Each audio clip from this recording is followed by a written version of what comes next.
In the heart of Spennymoor, there's a sanctuary built on a promise that no one faces cancer alone. It's called the Solan Fawcett Cancer Trust.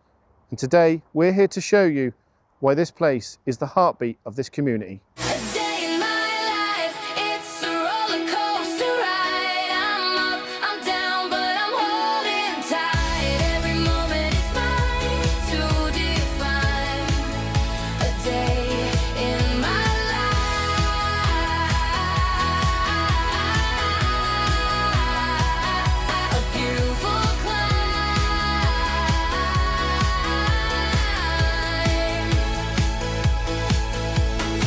I'm Sandra Eyre.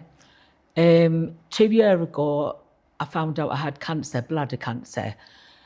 And it was a nightmare because when you get to know that you've got this big C, you think your life's over. And so I had to go through chemo and keep regularly getting the cannula check.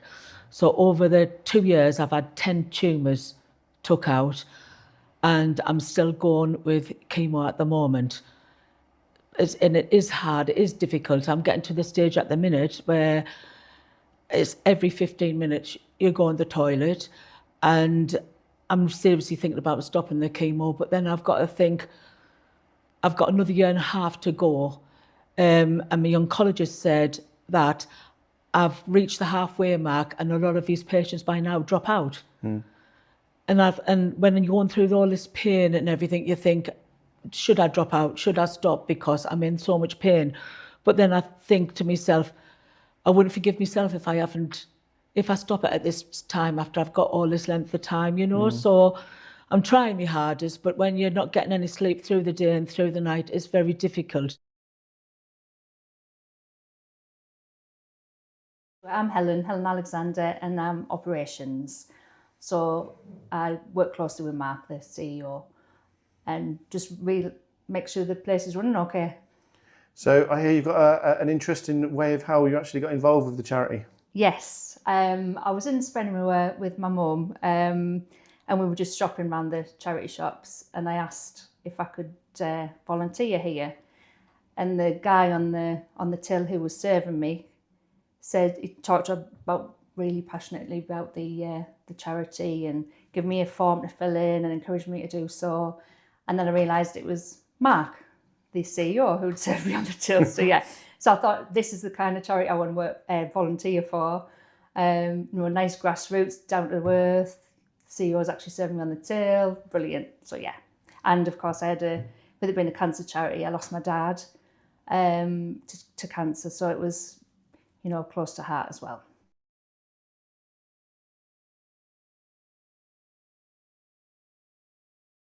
So I'm Glenn McMillan. I started off with actually, I knew Mark as when I grew up. And when Mark first set this cancer hub up, I actually took his first cancer patient to Freeman's. Right. And then as it progressed, I helped him with like charity work and raising money and things like that. And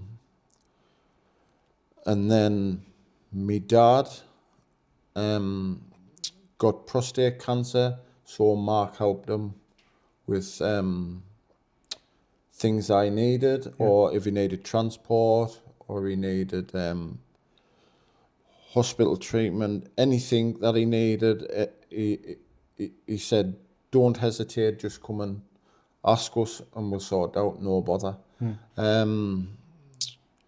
So in August, coming up, my dad passed away. It'll be 3 years. My name's Jane. It was a mammoth shock to me when I got diagnosed with cancer, because it's something I've dreaded practically all my life.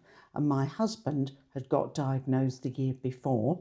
And after a year of surgery, chemotherapy, radiotherapy, I thought we were through that. And then it was absolutely horrifying to realise that I actually had cancer that was an endometrial sort that affected my womb and cervix and elsewhere. So I had a radical hysterectomy operation.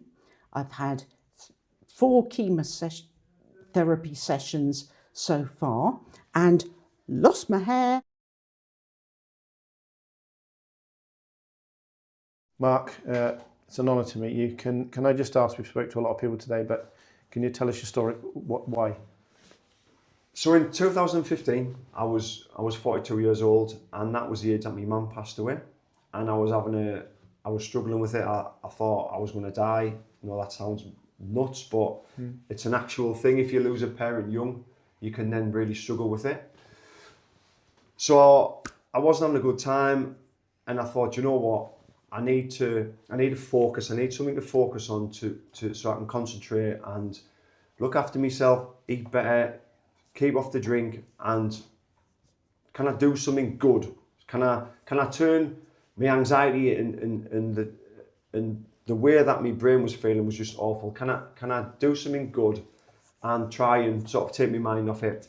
And I thought, right, I saw a white collar boxing match advertised on Facebook. So train 8 weeks, raise money for cancer research. So I thought I'll have a go at that. So I messaged the guy and said, hiya, blah, blah, I lost my mum and I lost my gran and I want to do something in the memory. And I signed up for this thing.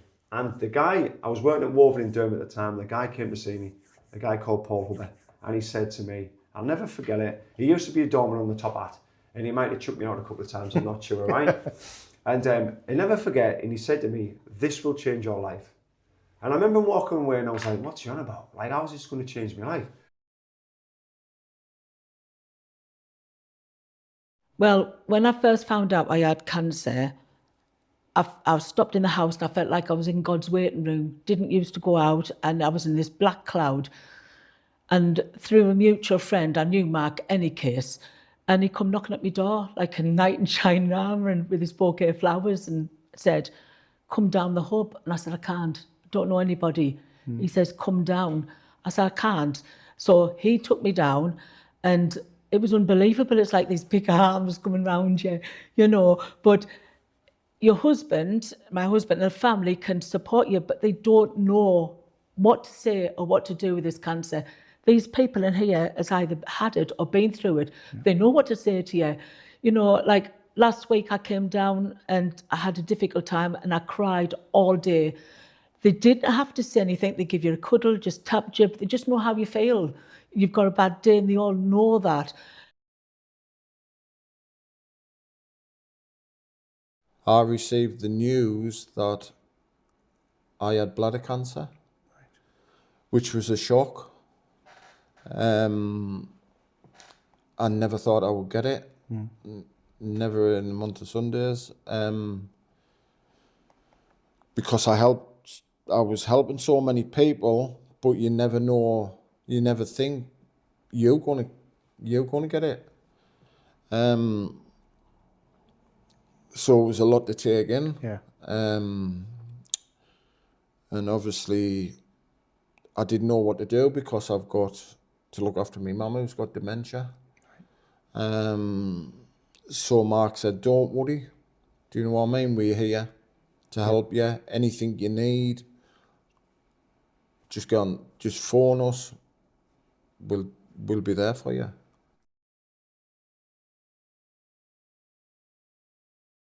I'm still undergoing treatment. They're still pondering over the next stage of things, and it's a very powerless time where you're often waiting between appointments and other things, and it's scary and frightening and hard to put a brave face on things sometimes. But thank goodness for this place here. At the end of the training, we were on 21,000 quid, and it's still a national record. And then all that money went to cancer research. So what started as a bit of a knee-jerk reaction for me to try and refocus and concentrate on something positive all of a sudden we'd raised this lump of money. But then what we'd done then is we created a vehicle. And that's when Team Solan was born then. Yeah. So like I was still working full time. So from my flat, from the front room of my flat, I was getting t-shirts done, and I was getting Team Solan t-shirts and hoodies, and people were buying them, and this money was coming in from all over. So when my mum died, I went off the rails a little bit, so did my mum, my brother and my dad, and I didn't deal with it. And then when my gran was bad, I became her carer. I moved in with her. Yeah. So my cancer journey with my gran was very different. So with my mum, it was hidden. So I would see the nurses coming in, I'd see my mum being sick, and sometimes I'd have to carry her to bed. So I got that, the impact of me seeing her. But with my gran, I got to see behind the scenes. I got to see the transport. The other thing is, there's no request that we won't look at. So obviously, a 4-star holiday in Florida, we can't afford that. But we can send it a week in a caravan, or do you know what I mean, or a log cabin. So we can do stuff, but obviously we limit it with our resource. But whether it's someone who needs the boiler fixing, can we cut the grass? My gate's dropped off its hinges.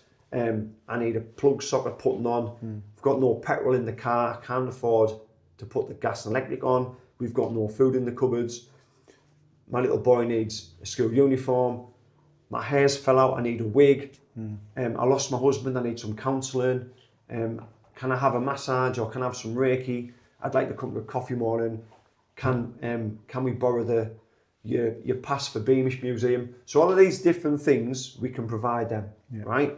And we don't know what every phone call and every request can be different.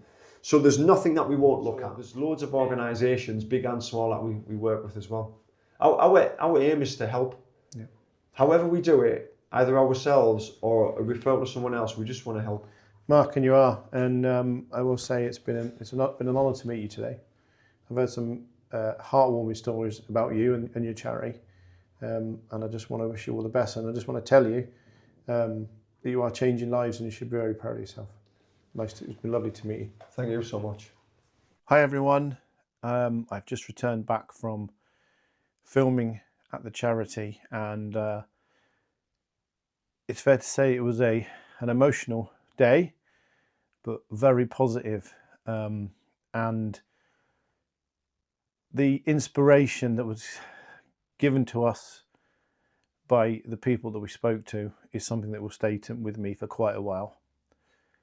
So if you are considering helping the charity, please get in touch with them, because it isn't just a charity, it's a lifeline. Thanks for watching.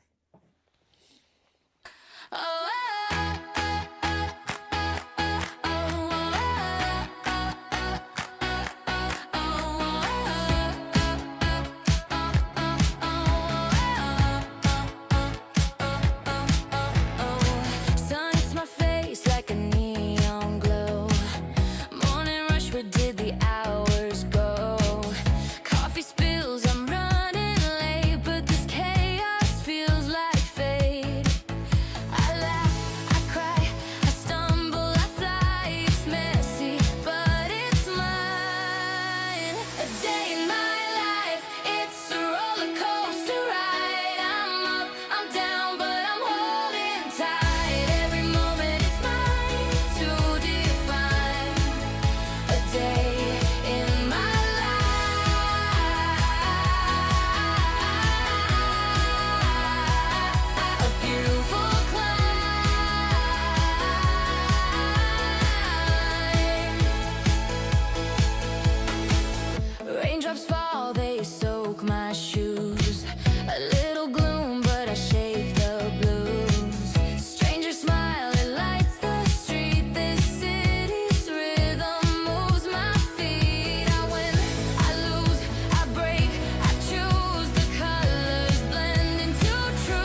a beautiful